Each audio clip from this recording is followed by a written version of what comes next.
Oh man. I think I just graduated from pseudo food scientist to like real food scientist. Hey guys, it's Justin from the Delish Test Kitchen, and today we're gonna be talking about a lie I've been dealing with for a long time. This is a lie in a jar. The word pumpkin spice would make me think that this thing is going to be the essence of pumpkin, but that is not pumpkin flavor. The first use that I could find, at least in American culinary history, dates back to 1796 in the first cookbook published in America, which is American Cookery by Amelia Simmons. It is the first instance of using these mixed dry spices, things like cinnamon and clove and dried ginger, and using it in conjunction with the amazing natural flavors of pumpkin. Pumpkin itself is like a subtle, earthy, kind of strange, mild flavor that I happen to think is absolutely delicious, and I've been striving to find things in the grocery store that taste like it, and you can't. I want to try myself to create the perfect pumpkin spice, the actual pumpkin spice, the real deal orange gourdy spice. I think the first step that I can actually think of is I need a pumpkin.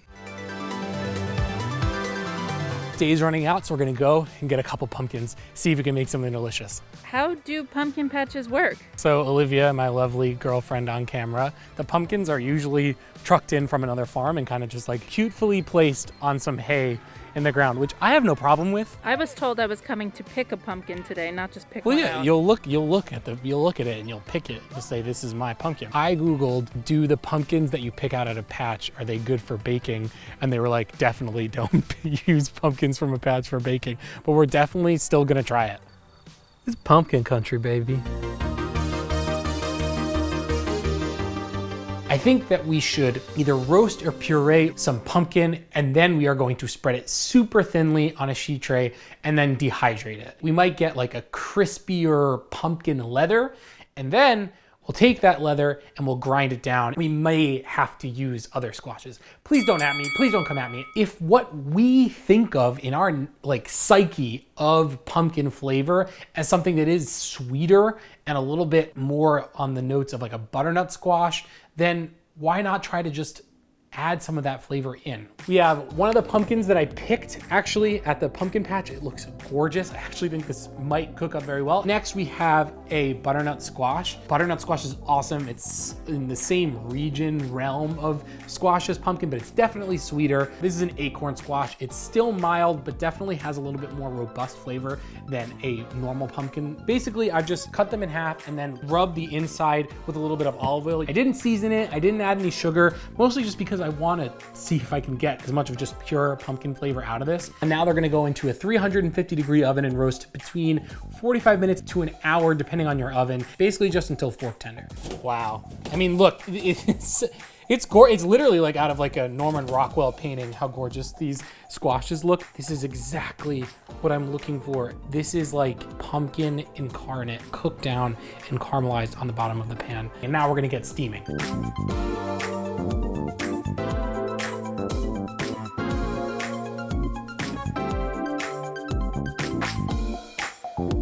I remembered that I didn't have a steamer basket at my mom's house, so I'm gonna use this trick that one of my friends showed me. Ball up like 3 big pieces of tin foil and put them in the water in your pot or deep pan. You can just lay the plate on top of it, and now the water is gonna steam up and cook all of the squash while also not just drenching it and boiling it. This should take about 15 minutes once the water is up to a simmer and the steam is being created.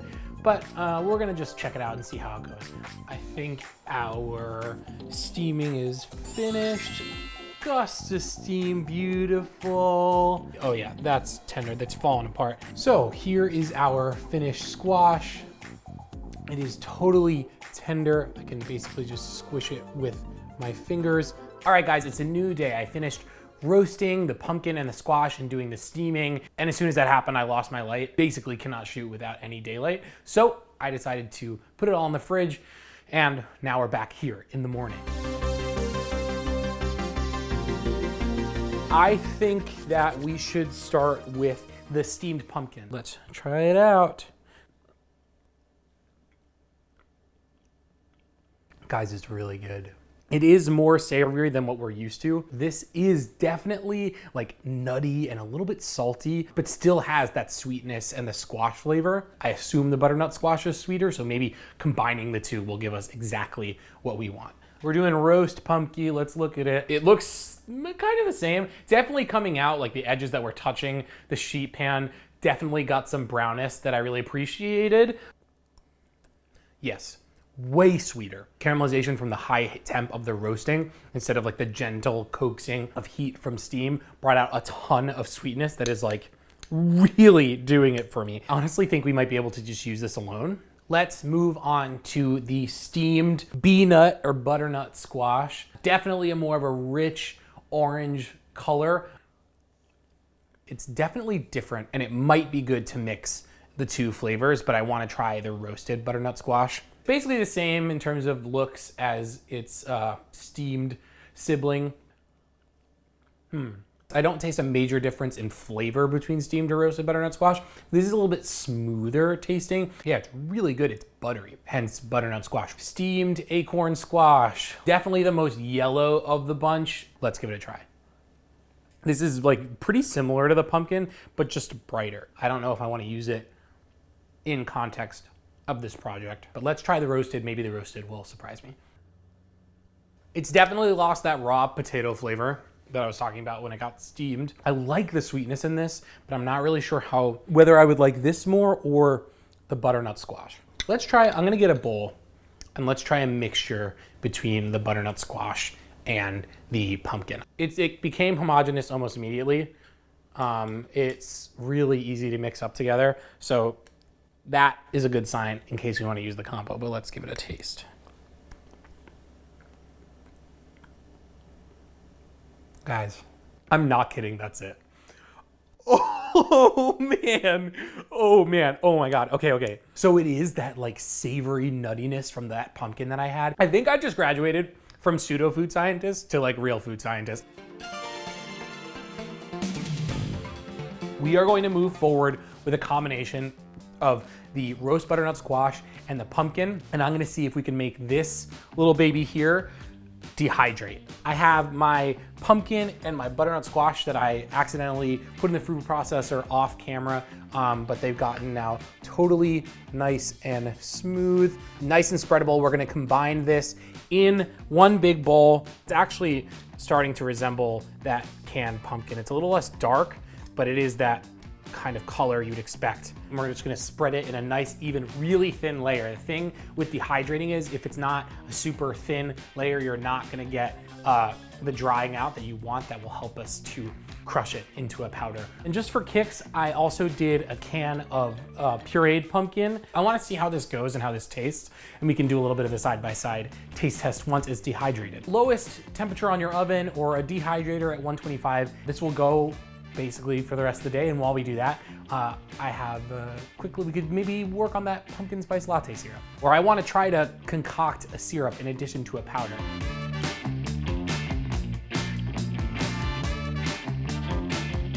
I wanna take some pumpkin and maybe add a little bit of liquid to it and just a decent amount, almost like equal amounts as the pumpkin of sugar, and cook that down into a syrup. I really wanna try something with this baby food. It's like such a cute little amount of food, and I think that this might work out.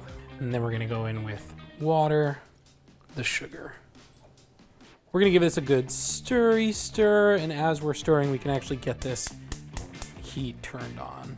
So I'm using brown sugar because I think it just fits a little bit better with the flavors of pumpkin. But we wanna get this up to like a boil, basically, and get it so that it starts cooking down.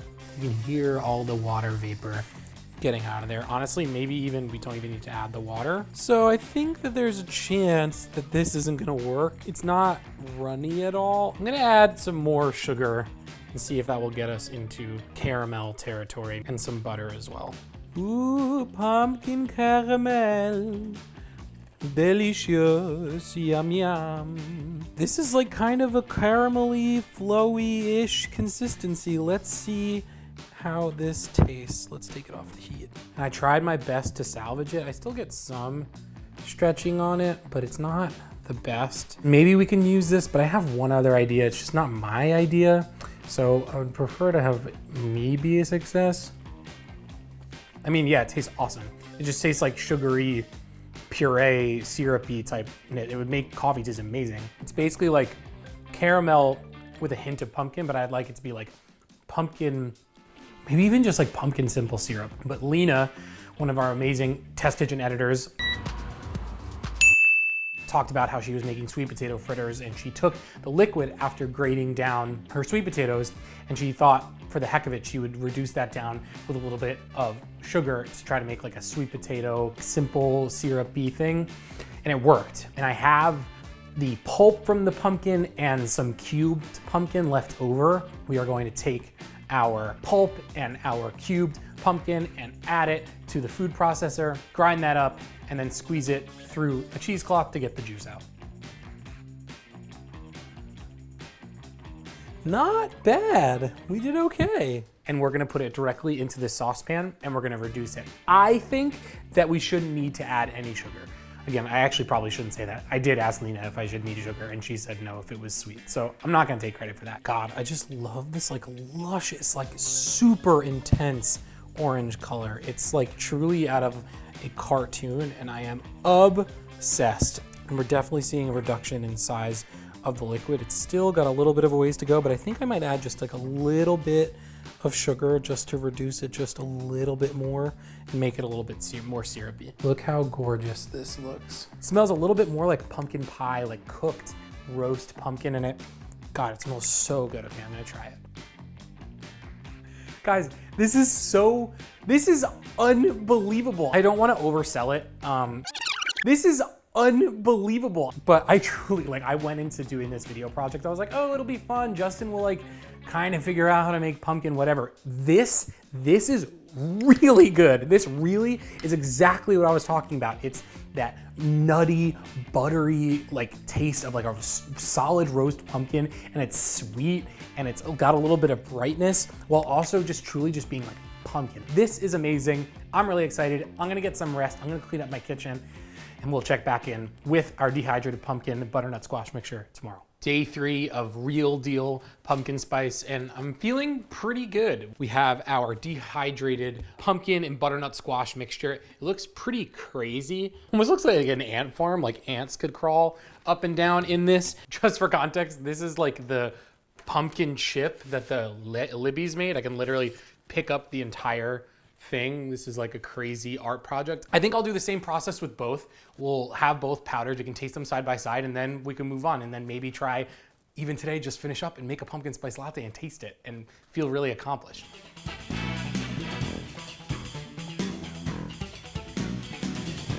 Here's our dried pumpkin parts that I scraped off of that silicone. The only other complication is that I don't have a top to this blender, so I will be using a towel / maybe plastic wrap.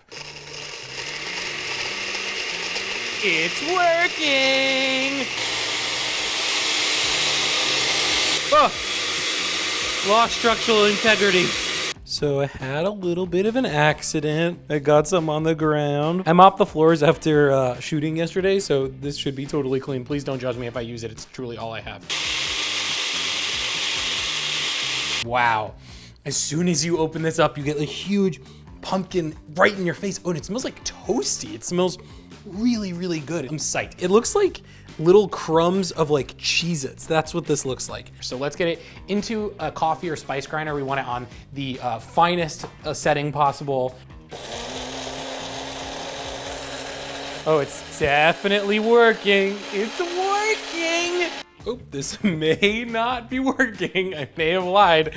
I don't know if I have a grinder strong enough to get this into a powder. I should be able to get a decent amount of powder once I sift it. I've spent a lot of time doing this and I just want to be done, and I'm at the finish line and I can smell how good this smells and I just want to be over. We'll have a pumpkin spice, but then we'll have like a pumpkin salt. That's like more of like a flaky pumpkin salt. See, I can always spin it, guys. Can always spin it. Oh man. It's working. It kind of looks like somewhere between like a garlic powder or like a cinnamon sugar. And it is, I mean, it's certainly sprinkleable. Whoa, wow. I also, for the heck of it, I also made some from the Libby's pumpkin. I also have our pumpkin flaky salt. Wow. Oh man, it looks really, I think this looks like this looks like a Malden pumpkin salt. I'm so excited. I got pit stains. Guys, it's literally just like the taste of the cooked pumpkin and butternut squash in a powder form. It's very mild to the nose, unlike pumpkin spice that kind of like punches you in the face. It's like pumpkin dissolving into your mouth, which like, sure, maybe that's not exactly like a powder, but it's perfect to me. And it makes sense for a coffee. It makes sense for any baked good. So let's try the canned pumpkin. I have a sneaking suspicion that this won't be as good. Hey, listen, it's still good. It's definitely still good. It's a lot less, it's less sweet and it's less bright. It's definitely darker. This is the winner and I'm so excited to put it in something. Okay, I've never made a pumpkin spice latte at home, but I'm about to learn how to do it. I think I'm gonna use this. I'm gonna use the syrup that we made. I'm also going to create a pumpkin spice whipped cream.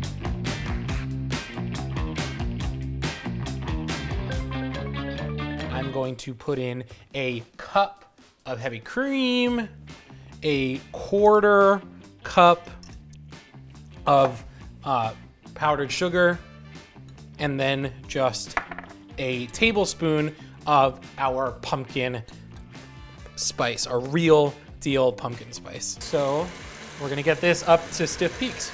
You can see it has like a very light blush orange color. Like it looks so good and I'm so excited. With the assembly of our pumpkin spice latte, we have our pumpkin whipped cream done. Now we're gonna make our like steamed pumpkin milk that will be mixed with our coffee to make the real body of that pumpkin spice latte.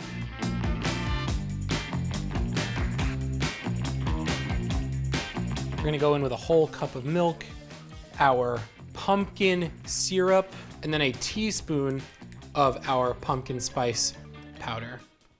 And now let's get that over medium heat and get that nice and combined. All right, let's do our assembly. We're gonna go in with a bit of espresso, and then we are going to top that with our freshly frothed milk. I used my blender to froth it up. Look how gorgeous that looks. Nice and pumpkin-y. We're gonna go in with our whipped cream on top. Perfect. Although now our whipped cream is sinking, so we gotta act fast. Let's get our pumpkin spice over top. Perfect. Y'all, it has been a journey like no other.